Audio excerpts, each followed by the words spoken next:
Hi అండి. అందరికీ నమస్కారం. Welcome to Sai's quick kitchen. Today special ఏంటంటే egg fried rice.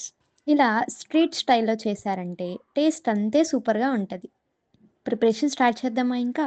First stove on చేసుకొని ఒక కడాయి పెట్టుకొని 3 ఆర్ 4 టేబుల్ స్పూన్స్ ఆయిల్ వేసుకోవాలి. ఆయిల్ హీట్ అయ్యాక నేనిక్కడ 5 ఎగ్స్‌ని బాగా బీట్ చేసుకొని ఆ కంటెంట్‌ని ఆయిల్‌లో వేసుకోవాలి. సిమ్‌లోనే 4 ఆర్ 5 మినిట్స్ అంతే ఉంచాలి. దానిలో తగినంత salt, pepper powder, chilli powder వేసుకొని స్లోగా మంచిగా టర్న్ చేసుకోవాలి. బోత్ సైడ్స్ కుక్ అయ్యాక పీసెస్‌గా కట్ చేసుకోవాలి.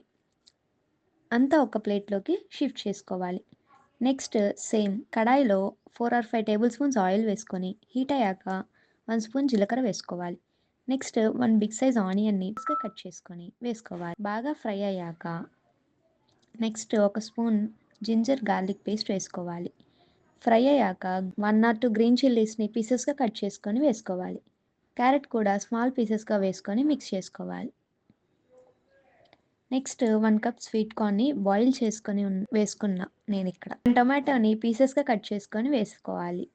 మొత్తం కుక్ అయ్యేదాకా ఉంచుకోవాలి. నెక్స్ట్ కర్రీ లీవ్స్ వేసుకొని కుక్ చేసుకోవాలి బాగా. కుక్ అయ్యాక బాయిల్ చేసుకున్న రైస్‌ని వేసుకోవాలి. అంతా కలిసేటట్టు మిక్స్ చేసుకోవాలి బాగా. సాల్ట్ తగినంత, పెప్పర్ పౌడర్, చిల్లీ పౌడర్‌ని వేసుకొని బాగా మిక్స్ చేసుకోవాలి. వేసుకొని బాగా మిక్స్ చేశాక ఇందాక మనం పక్కన పెట్టుకున్న ఎగ్స్‌ని కూడా వేసుకొని మిక్స్ చేసుకోవాలి. లాస్ట్‌కి కొత్తిమీర అండ్ 1 ఆర్ 2 స్పూన్స్ లెమన్‌ని వేసుకొని మంచిగా మిక్స్ చేసుకోవాలి. అంతే అండి.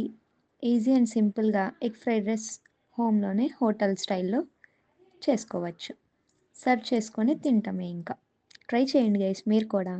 Thanks for watching. Please do like, share and subscribe.